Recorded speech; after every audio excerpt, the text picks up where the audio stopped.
नमस्ते दोस्तों। जैसा कि मैंने कहा था कि मैं आपको मैथ और जीएस पढ़ाऊंगा, तो उसी क्रम में मैं आज मैथ का सिलेबस लेके आया हूं और इसके बाद मैं आपके समक्ष जीएस का भी सिलेबस लेके आऊंगा और उसके बाद एक एक टॉपिक करके मैं आपको पढ़ाता हुआ आगे बढ़ता चलूँगा। और उसी क्रम में यह जो सिलेबस है उसको मैं आप लोगों के बीच में डिस्कस करने चल रहा हूँ। जो पहला हमारा चैप्टर होगा वह सरलीकरण होगा, सिंप्लीफिकेशन, और उसके बाद भिन्न, जिसको कि फ्रैक्शन कहते हैं, घातांक एवं करणी, इंडिसेस एंड सर्ट्स, वर्गमूल एवं घनमूल, square root and cube root, संख्या पद्धति, नंबर सिस्टम, लासा एवं मासा, एलसीएम एंड एचसीएफ, दशमलव, डेसिमल। ये जो 7 चैप्टर हैं ये बहुत ही महत्वपूर्ण है और मैंने इनका जो नाम दिया है पार्ट 1 या नंबर सिस्टम या अंकों से खेलने वाला भाग। जो लोग मैथ से डरते हैं, जो लोग मैथ के फोबिया हैं, जो लोग मैथ में बहुत ही वीक हैं, वो अगर इन 7 चैप्टर को पढ़ लेते हैं तो काफ़ी स्ट्रांग हो जाएंगे। उनकी जो फोबिया है वह कुछ हद तक दूर हो जाएगी और उसके बाद वह जैसे ही पार्ट 2 या अनुपात वाले भाग में इंटर करेंगे तो इसमें जो चैप्टर हैं उनका नाम है अनुपात, समानुपात, रेशियो एंड प्रपोर्शन, साझा, पार्टनरशिप, आयु संबंध, एज रिलेशन, औसत, एवरेज, मिश्रण मतलब एलिगेशन। तो जैसे ही वह इतना चैप्टर पढ़ते हैं वह मैथ में बहुत ही स्ट्रांग हो जाएंगे और यहाँ तक पहुँचते पहुँचते उनका जो फोबिया है वह गायब हो जाएगा। जो मैथ में वीक हैं वह क्या हो जाएंगे, एवरेज हो जाएंगे, एवरेज स्टूडेंट कहलाने लगेंगे, ये दोनों भाग पढ़ने के बाद। और उसके बाद फिर जब हम आगे बढ़ेंगे तो हम परसेंटेज पढ़ेंगे। यह हमारा होगा पार्ट 3, प्रतिशतता वाला भाग। और इसमें जो हमारे चैप्टर होंगे प्रतिशतता मतलब परसेंटेज, लाभ हानि, प्रॉफिट एंड लॉस, और बट्टा, डिस्काउंट, ये हमारे 3 इसमें टॉपिक होंगे जो कि बहुत ही महत्वपूर्ण है। उसके बाद हम लोग चलेंगे इंटरेस्ट पे मतलब ब्याज पे। तो साधारण ब्याज मतलब सिंपल इंटरेस्ट और चक्रवृद्धि ब्याज मतलब कंपाउंड इंटरेस्ट। तो साधारण ब्याज और चक्रवृद्धि ब्याज जैसे ही हम इसको पढ़ेंगे यह भी बहुत ही महत्वपूर्ण टॉपिक है और ही आप मजबूत होते जाएंगे। और इसीलिए मैंने इसका नाम पार्ट 4 या ब्याज वाला भाग नाम दिया है। और पार्ट 4 के बाद अब हम लोग पार्ट 5 पे चलेंगे। और जब पार्ट 5 पे चलेंगे तो पार्ट 5 में हम पढ़ेंगे क्या, काम और समय।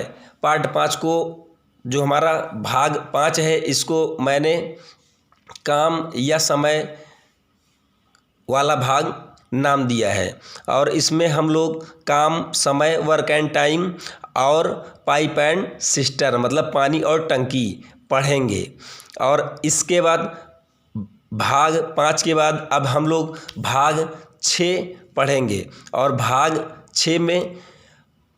6 का नाम जो मैंने दिया है वह समय दूरी वाला भाग है। ये इसमें हम लोग चाल, समय, दूरी, स्पीड, टाइम, डिस्टेंस, और उसके बाद रेलगाड़ी, ट्रेन और नाव धारा जिसको कि बोट एंड स्ट्रीम कहते हैं, ये सारे चैप्टर्स में पढ़ेंगे।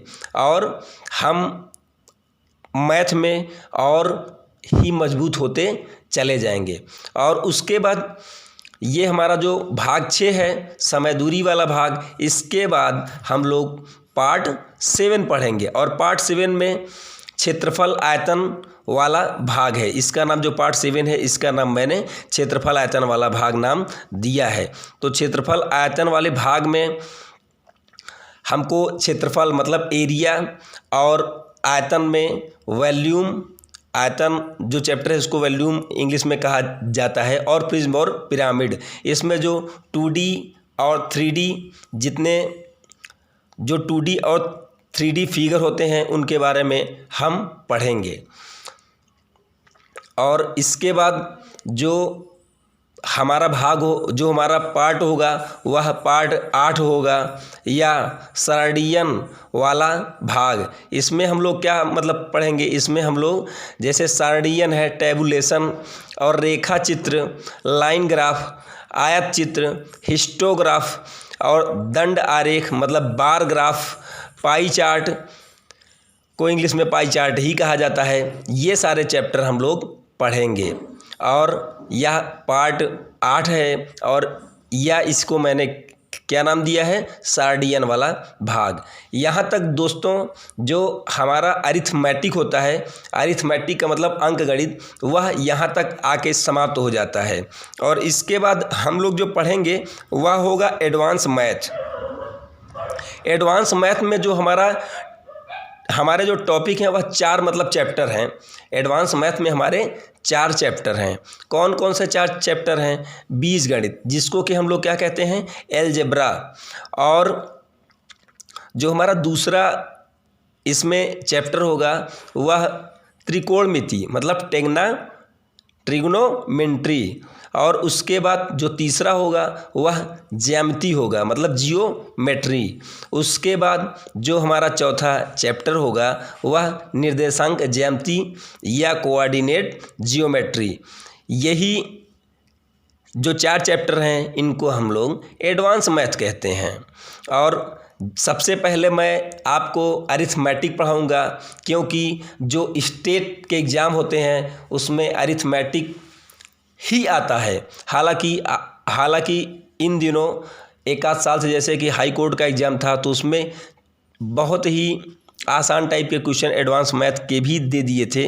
लेकिन और जितने भी हमारे जैसे कि यूपीएसआई है, यूपी पुलिस है, या जितने भी मतलब कि स्टेट के एग्ज़ाम हैं उसमें यही अरिथमेटिक ही ज़्यादातर आता है। और लेकिन हम यह नहीं कह सकते कि एडवांस मैथ जो है हमारा वह नहीं आता, वह भी आता है लेकिन बहुत नॉमिनल होता है। और हालांकि जैसे बीजगणित है, ट्रिग्नोमेट्री है, ज्यामिति है, निर्देशांक ज्यामिति है, यह भी अपने आप में बहुत ही महत्वपूर्ण चैप्टर हैं और समाज में यह बहुत ही उपयोगी हैं। इनकी बहुत यूटिलिटी है, इनकी बहुत उपयोगिता होने के कारण ही ये सब चैप्टर पूछे जाते हैं। तो मैं दोस्तों इन सारे चैप्टर्स को आपको जो है पढ़ाऊंगा और एक एक सवाल को जो है डिस्कस करता हुआ चलूँगा। तो इसी के साथ दोस्तों यही आपका सिलेबस है, और मैं कल जो है जीएस का सिलेबस आप लोगों के बीच जो है अपलोड करने का प्रयास करूंगा।